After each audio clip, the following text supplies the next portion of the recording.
आप सभी को। तो हम एक क्विक रिवीजन कर लेते हैं मेटल्स एंड नॉन मेटल्स के लिए। Let's do.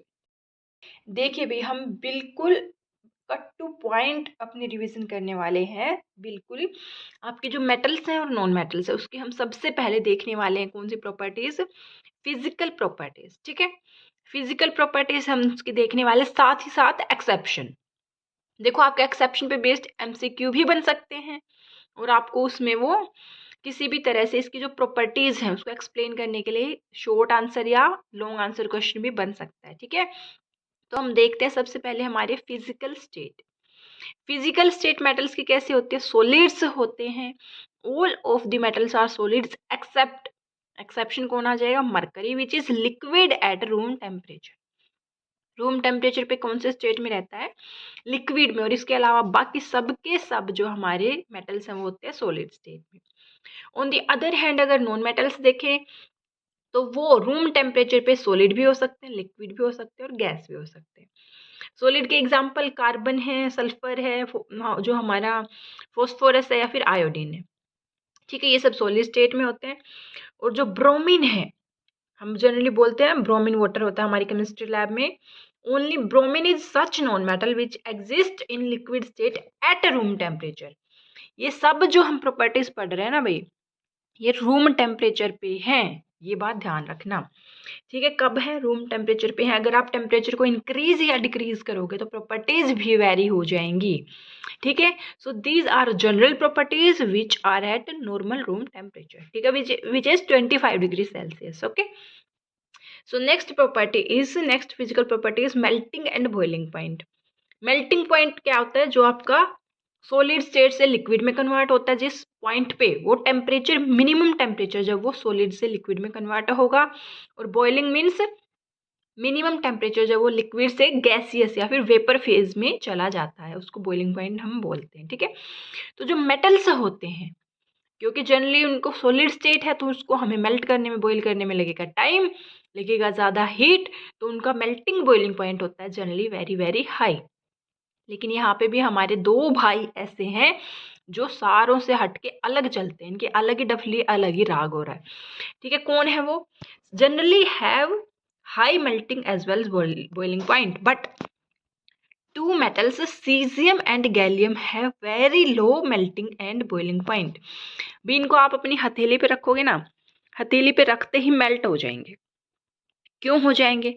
क्योंकि जो हमारे पास सीजियम और गैलियम है, इनका मेल्टिंग पॉइंट होता है 28.9 की रेंज से लेके 29.9 की रेंज तक होता है। ठीक है, मतलब कह लो कि मोटा मोटा इनका 28.5 से 29.5 के बीच में डिग्री सेल्सियस में मेल्टिंग पॉइंट इनका होता है। और हमारी जो बॉडी होती है, हमारी बॉडी का जनरल टेम्परेचर क्या होता है भाई? हमारी बॉडी का टेम्परेचर होता है 37 डिग्री। तो रूम टेम्परेचर पे रखो आप, अगर वो टेम्परेचर आपका 37 से कम है तो ये सॉलिड लगेगा आपको। अगर 28 से ऊपर है, 37 से कम है, तो आपको ये सॉलिड दिखेगा। पर जैसे ही अपने हथेली पे रखोगे तो टेम्परेचर हो जाएगा इनका 37 which is very much higher than 28। ठीक है, तो ये क्या हो जाएगा? सॉरी, जो मैंने पीछे बोला वो सीजियम गैलियम अगर 28 से कम है टेम्परेचर तो ये सॉलिड में रहेंगे, 28 से ज़्यादा होते ही लिक्विड में कन्वर्ट हो जाएंगे। ठीक है, तो नेक्स्ट नॉन मेटल्स की देखते हैं properties. They generally have low melting and boiling point. भी जल्दी ही मेल्ट और बॉईल हो जाते हैं, बेचारे क्या करें, लिक्विड और गैस स्टेट में ही ज़्यादातर पाए जाते हैं। लेकिन एक्सेप्शन नॉन मेटल के बॉइलिंग पॉइंट, मेल्टिंग पॉइंट का एक्सेप्शन क्या है? डायमंड। डायमंड का मेल्टिंग पॉइंट भाई 3723 डिग्री सेल्सियस होता है। कितना होता है? 37 है। अभी देखो कितना होता है? 3723 डिग्री सेल्सियस इसका मेल्टिंग पॉइंट होता है, किसका? डायमंड का। ठीक है, नेक्स्ट प्रॉपर्टी है डेंसिटी। डेंसिटी होता क्या है? डेंसिटी होता है mass by volume. Mass divided in 1 unit of volume को हम बोलते हैं उसकी डेंसिटी। ठीक है, जो मेटल्स होते हैं इनकी डेंसिटी होती है जनरली वेरी वेरी हाई। कैसी डेंसिटी होती है भी मेटल्स की? हाई। अगेन सोडियम पोटेशियम, हमारे दो ब्रदर, ये जो जुड़वा भाई हैं, हमेशा साथ रहेंगे, हमेशा एक्सेप्शन में बैठे रहेंगे। ठीक है, they have generally high density, कौन? Metals, but exception is sodium and potassium. भाई ये तो बड़े ही सॉफ्ट होते हैं, इनकी डेंसिटी और इनकी पैकेजिंग बहुत टाइट नहीं होती है, ठीक है। वहीं अगर नॉन मेटल्स की प्रॉपर्टी देखें हम, कौन सी वाली, डेंसिटी, तो non metals generally have low density, ठीक है, देयर इज नो एक्सेप्शन। तो अगर हम बात करते हैं मेटल्स की next property hardness, they are very very hard, hard होते हैं मेटल्स। अच्छा खासा जो प्रेशर है, टेंसाइल स्ट्रेंथ इनकी होती है, तो आप प्रेशर डालोगे तो क्या है, उसको बियर कर लेते हैं विदाउट ब्रेकिंग, ठीक है। वहीं पे जो नॉन मेटल्स होते हैं, नॉन मेटल्स होते हैं हमारे ब्रिटल, थोड़ा सा प्रेशर आप डालोगे चूर भूर हो जाएंगे, पाउडर में कन्वर्ट हो जाएंगे, ठीक है। तो हमारे पास जो एक्सेप्शन देख लेते हैं मेटल में, क्या एक्सेप्शन है, अगेन सोडियम पोटेशियम एक्सेप्शन है। They are not hard, they are very very soft, they can be easily cut with knife, आप चाकू से सब्जी की तरह उसको आराम से काट सकते हो। वहीं पे अगर हम बात करें नॉन मेटल्स होते हैं, हार्ड नहीं होते हैं, लेकिन एक्सेप्शन है diamond, which is hardest naturally occurring substance in world. हमारी जो दुनिया है, जहान है, इसमें जो नेचुरली सबसे हार्ड सब्सटेंस पाया जाता है वो डायमंड ही है। और डायमंड क्या अभी नॉन मेटल है, कार्बन से ही तो बनता है, ठीक है ना। तो नेक्स्ट प्रॉपर्टी हम देखते हैं लस्टर, चमक, जिसकी चमक में, सोने की चमक में खोई रहती है ना दुनिया, वही लस्टर की बात हो रही है यहाँ पे। गोल्ड क्या होता है, अभी मेटल ही तो होता है, राइट। तो लस्टर की अगर बात करें तो मेटल्स पोजेस लस्टर, जो हमारे कॉपर के बर्तन होते हैं वो सब भी तो चमक रहे होते हैं, स्टील है, ये सब चमक रहा होता है, ये क्या होते हैं, हमारे मेटल्स ही होते हैं, ठीक है। जो नॉन मेटल्स हैं, नॉन मेटल्स क्या होते हैं, they generally don't have lustre, they are dull appearance. कैसी अपीयरेंस होती है, डल होती है। सिर्फ और सिर्फ एक ऐसा नॉन मेटल है जिसमें लस्टर नेचुरली पाया जाता है, दैट इज आयोडीन, हमारे नमक की चमक, ठीक है, आयोडीन। नेक्स्ट प्रॉपर्टी है मैलिएबिलिटी एंड डक्टिलिटी। मैलिएबिलिटी होता है, अभी उसको पीट पीट के, हैमर से पीट पीट के उसको शीट में हम कन्वर्ट कर देते हैं। मैलिएबिलिटी में किस में कन्वर्ट करते हैं, शीट में। डक्टिलिटी में किस में कन्वर्ट करते हैं, उसको खींच खींच के उसको वायर में कन्वर्ट कर देते हैं। तो जो मेटल्स होते हैं, मेटल्स होते हैं हमारे मैलिएबल होते हैं, डक्टाइल होते हैं। उसको जैसे हम आयरन के जो दरवाजे हमारे लोहे के बनते हैं, ठीक है, उसको पीट पीट के शीट में ही तो कन्वर्ट कर रखा है, मैलिएबल ही तो है। और जो डक्टाइल है, जो हमारी कॉपर की वायर्स इलेक्ट्रिकल फिटिंग में हो रखी है, वो मेटल की तो है, वो खींच खींच के वायर में कन्वर्ट कर रखा है, राइट। तो मेटल्स होते हैं हमारे मैलिएबल भी होते हैं, डक्टाइल भी होते हैं, और सबसे ज्यादा जो मैलिएबल डक्टाइल है दैट इज गोल्ड।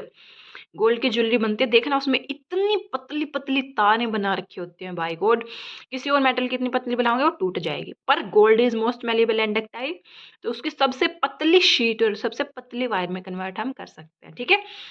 वहीं पे अगर नॉन मेटल्स की बात हम करते हैं, तो non metals are non malleable and non ductile, they are brittle.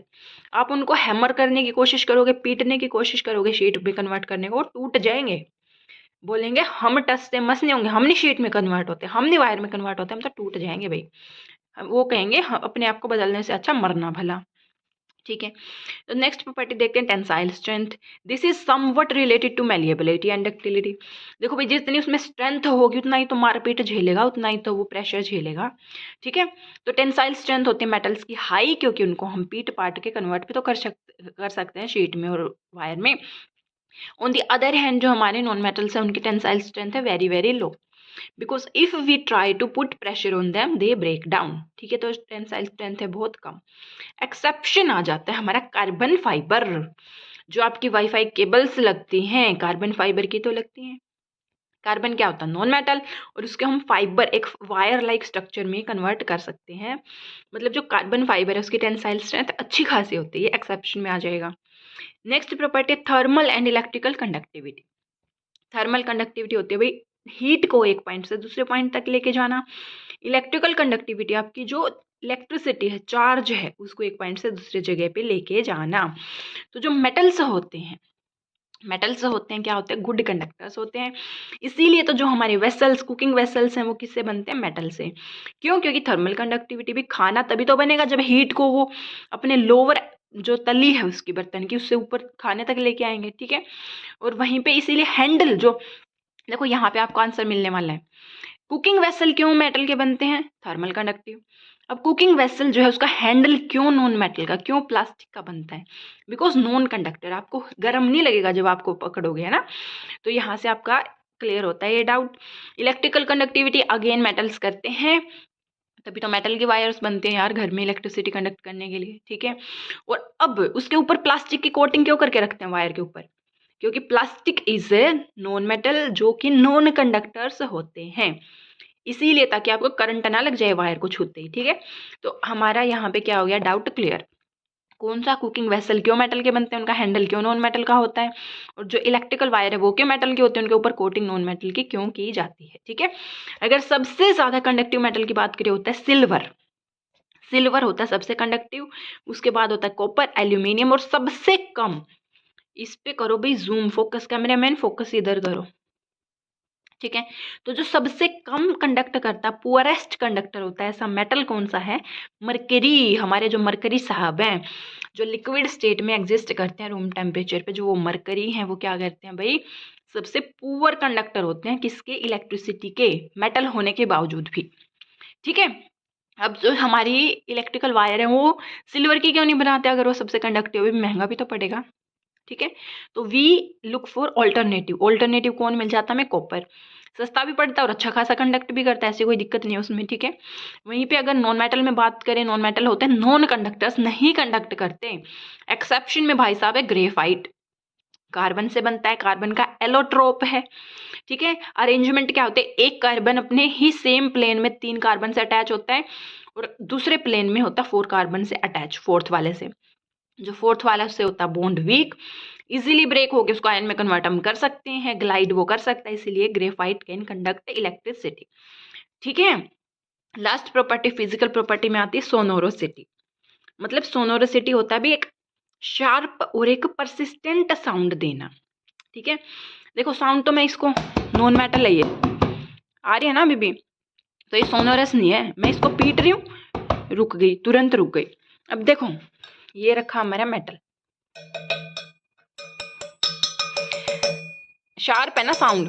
और जो आपकी स्कूल में बेल होती है, मंदिर में घंटी लगी होती है, उसको देखना आप, जब हम उसको बजाते हैं ना, आपने उसको बजाना छोड़ दिया, फिर भी टन साउंड आती है ना, परसिस्ट करती है भाई वो साउंड, ठीक है। नॉन मेटल की परसिस्ट नहीं करते, डल साउंड होती है, और मेटल की कैसे आएगी, हमारी बहुत शार्प साउंड आती है और परसिस्ट करती है, ठीक है। तो उसको हम बोलते हैं सोनोरसिटी, और मेटल्स होते हैं non metals are non sonorous, ठीक है ना।